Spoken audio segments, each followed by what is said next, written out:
Madam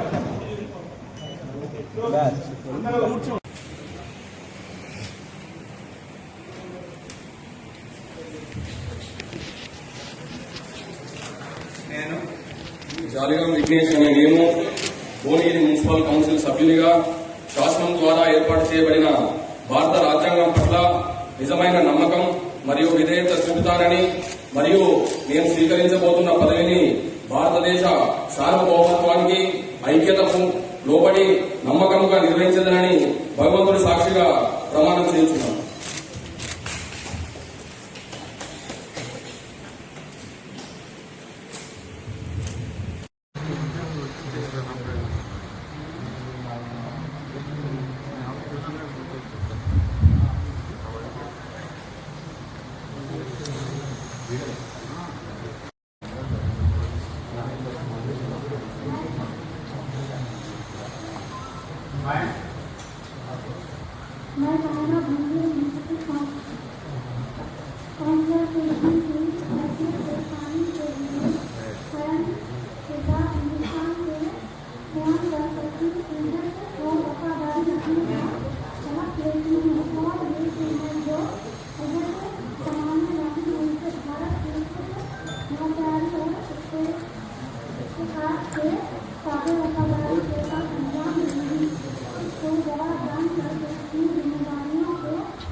గండి శ్రీవాణి అనే నేను Bhuvanagiri municipal council సభ్యునిగా శాసనం ద్వారా ఏర్పాటు చేయబడిన భారత రాజ్యాంగం పట్ల నిజమైన నమ్మకము మరియు విధేయత చూపుతానని మరియు నేను స్వీకరించబోతున్న పదవిని భారతదేశ సార్వభౌమత్వానికి ఐక్యతకు లోబడి నమ్మకముగా నిర్వహించదనని భగవంతుడి సాక్షిగా నా అంతరాత్మ సాక్షిగా ప్రమాణం చేస్తున్నాను.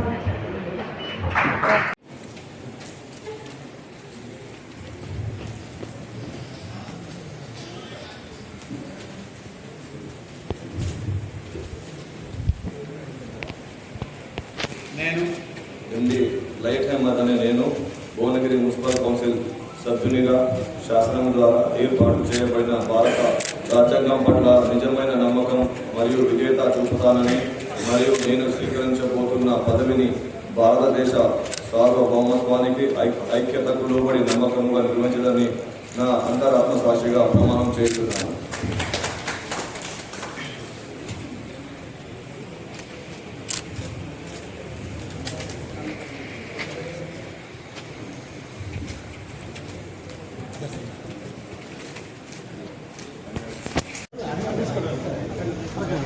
సగం వీడియో అయిపోయిన తర్వాత మధ్యలో వస్తుంది.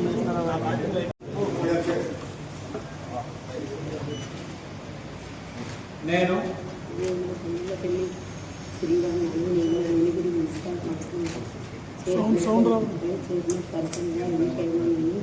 నా రాష్ట్ర గౌరవపై ప్రమాణం చేస్తూ దృఢ సంకల్పంతో దివారిస్తూ నా అధికారిక నిధుల నిర్వహణలో నాకు తెలిసి లేదా నా దృష్టికి వచ్చే ఏ విషయమైనా నిధుల నిర్వహణకు అవసరమైన సందర్భాలలో తప్ప ఏ వ్యక్తికి ప్రత్యక్షంగా కానీ పరోక్షంగా కానీ తెలియజేయని లేదా వెల్లడించిన ప్రమాణం చేస్తున్నాను.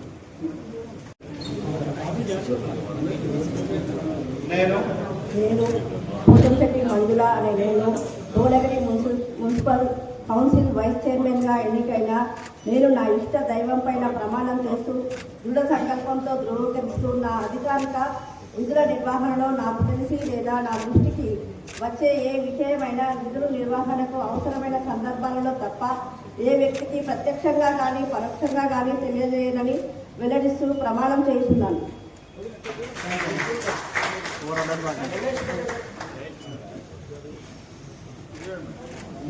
నమస్కారం మేడం. నమస్కారం మేడం. నమస్కారం.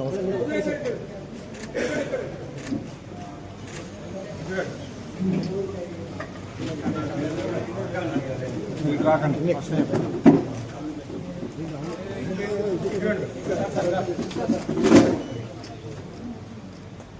ఓకే.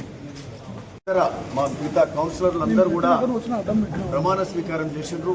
వారందరికీ కూడా 22 మంది కౌన్సిలర్లు, 2 కాంగ్రెస్ అభ్యర్థులు కూడా ఇండిపెండెంట్గా నిలబడిండ్రు. అక్కడ పరిస్థితుల వల్ల వాళ్ళు గెలిచినారు. ఇంకా 3 ఇండిపెండెంట్లు కూడా ఇంకిద్దరు ఇండిపెండెంట్, అంటే మొత్తం 24 మంది 26 మంది తోటి ఈరోజు సపోర్ట్ తోటి మరి కాంగ్రెస్ అభ్యర్థి అంటే అవుట్ ఆఫ్ 35లో 26 మంది ఒక్క పక్కగా ఉన్నారంటే ఇది కాంగ్రెస్ బలం. ఈరోజు ఉమ్మడి నల్లగొండ అంటే కాంగ్రెస్ కంచుకోట. ఈరోజు భువనగిరి అంటే కొంచెం అంతకుముందు ఇది ఉండేది, కానీ ఈరోజు భువనగిరి కూడా కాంగ్రెస్ కంచుకోటగా నిలబడ్డది.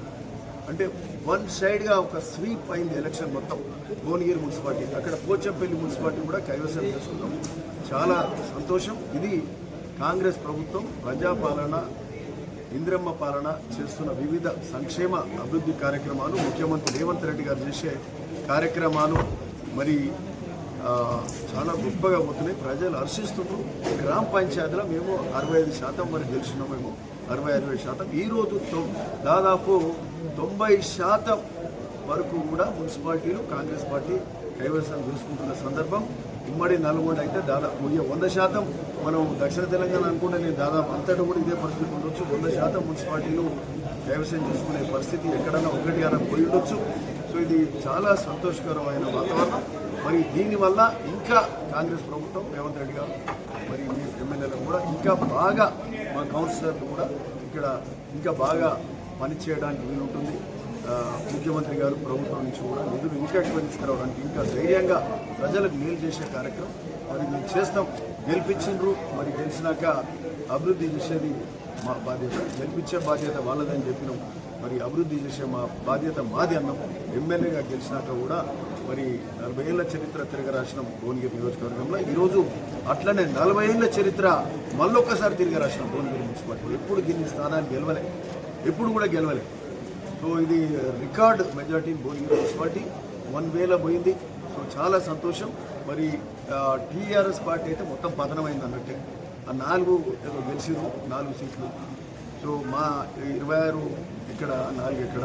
మరి భారతీయ జనతా పార్టీ కూడా సరే వాళ్ళు ఏదో చెప్తా ఉంటారు, కానీ వాళ్ళు 4కే పరిమితమయ్యారు. టీఆర్ఎస్ అయితే ఇంటికి పంపించారు, అసెంబ్లీని ఇంటికి పోయారు, ఇంటికి పంపించే కార్యక్రమం అయింది, పార్లమెంట్లో డిపాజిట్ పోయింది. ఈరోజు మున్సిపల్ ఎన్నికల్లో కూడా మరి వాళ్ళు చేసిన తప్పిదానాల వల్ల, వాళ్ళు చేసే ఫోన్ ట్యాపింగ్ల వల్ల కానీ, వాళ్ళు చేసిన అవకతవకలు ఏదైతే కూలిపోయే కాళేశ్వరం లాంటి ప్రాజెక్టులు కట్టడం అయిపోయింది, అవన్నీ చేసి అవన్నీ మరి తెలంగాణ ప్రజలను ఇంత ఇబ్బంది పెట్టి, ఇంత రాష్ట్ర ఆర్థిక పరిస్థితి విచ్ఛిన్నం చేసి మరి చేసినప్పటికీ మరి ప్రజలు బుద్ధి చెప్తే కూడా ఇంకా మేకపోతు గాంభీర్యం చూపెడుతూ ఇదేదో ప్రగల్భాలు పలుకుతారు. కానీ ఈ మున్సిపల్ ఎన్నికలతోటి వాళ్ళకి శాశ్వతంగా ముగింపు మరి ప్రజలు పలికిందని మేము భావిస్తూ ఉన్నాం. ఎనీవే థ్యాంక్ యూ భువనగిరి పట్టణ ప్రజలకు. అది ఇంకొక విషయం కూడా, ఇంకొక విషయం ఇంపార్టెంట్ వినండి. ఈడ భువనగిరి మున్సిపాలిటీ కూడా ఇది 2.5 ఏళ్ళ అగ్రిమెంట్. ఇది 2.5 ఏళ్ళు మరి తంగలపల్లి శ్రీవాణి చైర్మన్గా, మరి అట్లనే ఇక్కడ యాక్చువల్గా ఏంటంటే ఒక జనరల్ అవకాశం ఉండే, జనరల్లో ఒక ముస్లిం మహిళకు కూడా అవకాశం ఉండే, ఆ విధంగా కూడా ఒక ఆలోచన చేసినాం. కాకపోతే ఆమె యంగ్స్టరు, మరి శ్రీవాణి కూడా ఇక్కడే ఉంది, ఆమె కొంత బాధ వెలుగొచ్చింది. ఎందుకంటే శక్తి వనరులు అన్ని కూడా కొంత ముందుకు పోయినాక ఇక్కడ పట్టణ వాతావరణం, ఎందుకంటే ప్రజాభీష్టం మేరకే ఎవరైనా పని చేయాలి, ఆ అభిష్టం మేరకు ఆరోగ్య పని కూడా చేసినాం. బట్ సందర్భం తర్వాత అవకాశం ఇస్తామని కూడా ఈరోజు అందరి సమక్షంలో మా కౌన్సిలర్ల సాక్షిగా నేను చెప్తా ఉన్నాను. ఎందుకంటే సమాజంలో ఉన్న ఏ ఒక్కరికైనా వాళ్ళకి తగిన గుర్తింపు ఉండాల్సిందే, బాధ్యత ఉండాల్సిందే. మనము ఎవరిని పట్టించుకోమంటే మాత్రం అది కూడా తప్పవుతుంది. కాబట్టి ఖచ్చితంగా ఆమె కూడా వస్తుంది అవకాశం. This agreement is for 2.5 years. Okay. ప్రభుత్వం చేపట్టి అర్థాంతరంగా ఆపేసినటువంటి పనులు